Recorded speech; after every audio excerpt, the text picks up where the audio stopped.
Hello everyone, I am Torit Mato and you are watching Art in Purulia. Today I will show you how to create dark clouds on a lighter sky. Clouds are quite important in a landscape painting and they determine the mood of the painting. A clear sky with light clouds are generally quite bright, whereas dark clouds create a dark and slightly gloomy environment. Painting white skies is comparatively a much easier process wherein either you don't apply any paint over the areas where you want to show clouds and paint around them, or lift up the paint after applying a wash. Lifting using brush or tissues create beautiful white clouds. Painting dark clouds over a lighter sky is slightly tricky, especially when you want to show some white clouds or a light sky also peeking through the background. We start this by making a sky with a blue wash, darker on top and lighter or almost white at the horizon level. At this point, it must be remembered that what we see on top is the nearest and what we see near the horizon is the farthest. So if you observe the cloud shapes and sizes properly, you will realize they too follow a perspective. The clouds at the distance near the horizon are smaller, and as they come closer or as we see as higher on top, they are larger in size. Once we have applied the wash, we can lift off some paints to depict the white clouds.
Then we can apply a brown wash at the bottom half to depict the land area.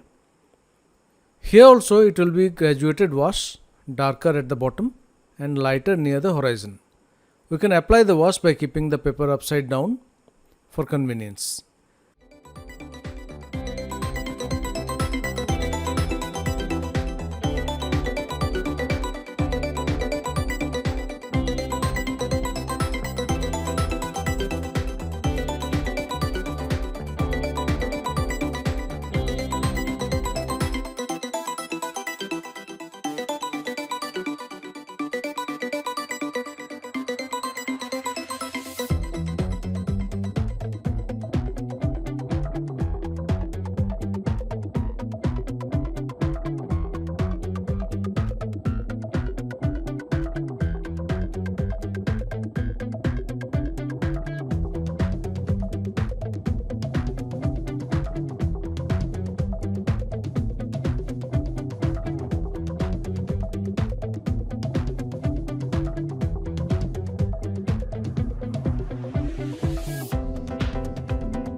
Now we need to allow the paints to dry completely before applying the next layer.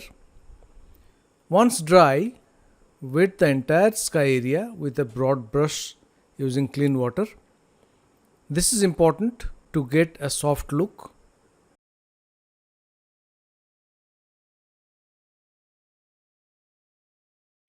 Using a mix of blue, little bit of red and yellow, you can make a good shade of grey. Using the same pigments that are being used in the rest of the painting makes the paint more homogeneous. Now apply the grey paint over the clouds to depict darker clouds. You have to remember that the paper has to be wet enough. You can apply from the top of the paper in the direction of general flow of the wind what you want to depict. That way you can create some movement. If required, you can tilt the paper also in that direction to assist the flow. You will get some wisps of the cloud. The cloud sizes also has to be kept in mind. Smaller near the horizon and larger on top. Let the grey spread, creating soft edges. It has to be seen that not the entire sky is filled up, else it will look very flat. Some lighter sky has to be left as it is. If the paper has started to dry, you need to stop and wait for the paper to dry totally. And you can do the same process again by wetting the paper and applying the paint over the wet paper.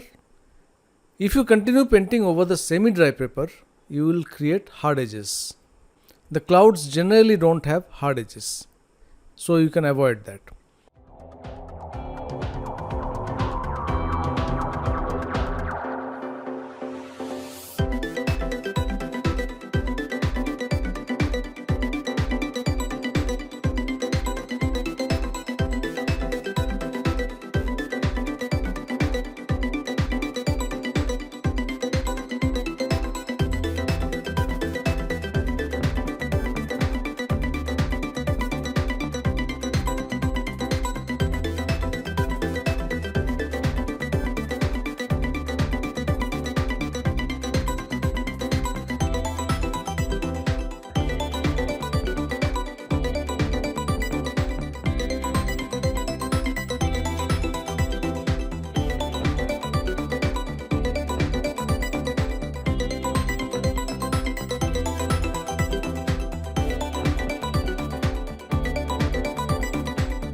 Thereafter, let it dry again before adding some details using darker shades of brown and green over the land.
I hope you like the process and care to try out painting some dark clouds. Thank you so much for watching the video, and if you haven't subscribed the channel yet, please do consider subscribing. See you.